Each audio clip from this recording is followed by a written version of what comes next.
When I moved into my suburban neighborhood, I expected peace and quiet. Instead, I walked into a petty dictatorship run by our HOA president, Todd.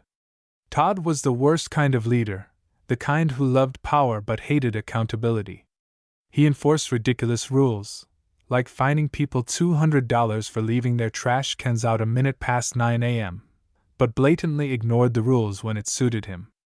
His own yard was a mess of unpermitted structures, and his fence was taller than allowed by city ordinances. But Todd's true sin? Using the HOA as his personal piggy bank. At first, I tried reasoning with him. My fence was slightly off color because the approved stain wasn't available, and he fined me $500. I explained, provided receipts, and asked for leniency. Todd smirked, said, "Rules are rules," and walked away. That's when I decided I would take him down, not with screaming or public arguments, but methodically, legally, and in a way he'd never recover from. Todd's first mistake was underestimating me. I volunteered for the HOA board under the guise of wanting to get involved in the community. I played the part of the eager, naive newbie perfectly. For 2 years, I attended every meeting, quietly observing how Todd operated. I learned he controlled the board by bullying other members and burying them in paperwork. He'd push through votes when only his allies were present, and conveniently lose paperwork submitted by dissenting homeowners. I kept my head down, took detailed notes, and waited. My goal was to outlast his term as president so I could begin making changes. Then I discovered Todd's second mistake. He wasn't just a bully, he was a thief. Todd loved to brag about how he kept the HOA's finances in order. But something didn't add up. The annual HOA fees were high, much higher than in similar neighborhoods, but the common areas were falling apart. The pool was closed half the summer due to maintenance issues, and the landscaping looked like it hadn't been touched in months. I started digging. As the HOA treasurer, Todd had access to all the accounts, but he was notoriously cagey about sharing financial details.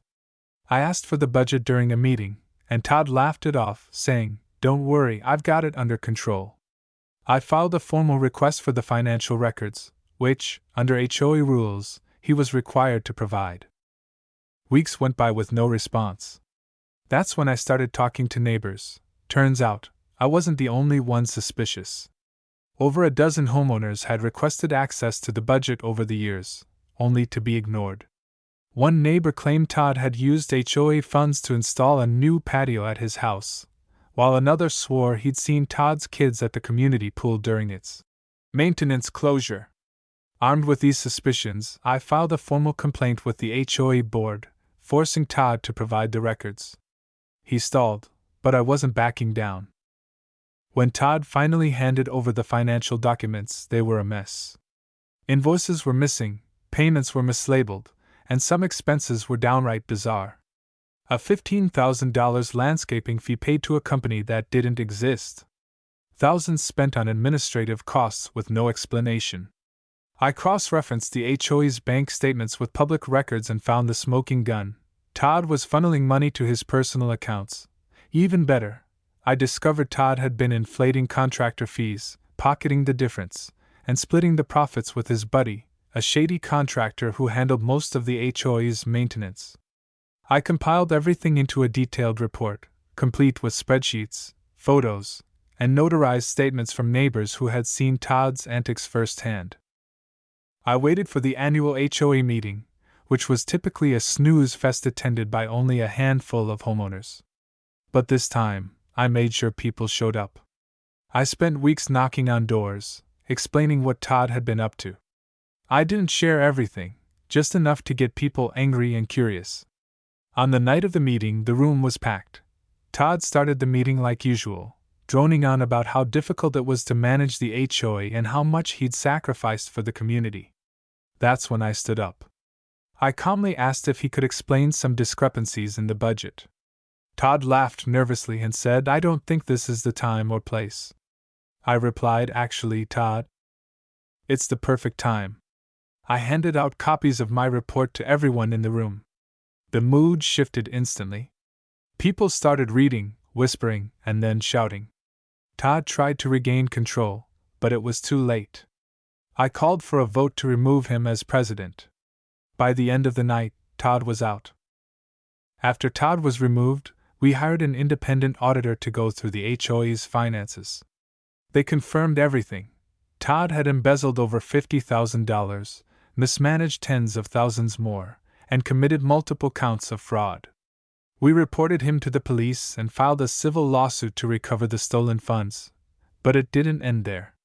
Todd's shady contractor buddy was also exposed and banned from doing business in the county. Todd had to sell his house to pay restitution and legal fees. His name became a running joke in the neighborhood, and no one would touch him professionally. With Todd gone, we restructured the HOA to prevent another dictator from taking over. We implemented term limits, required multiple board members to approve financial decisions, and created an online portal so all homeowners could access budgets and meeting minutes. Every time I walk past Todd's old house, now owned by a lovely family, I smile.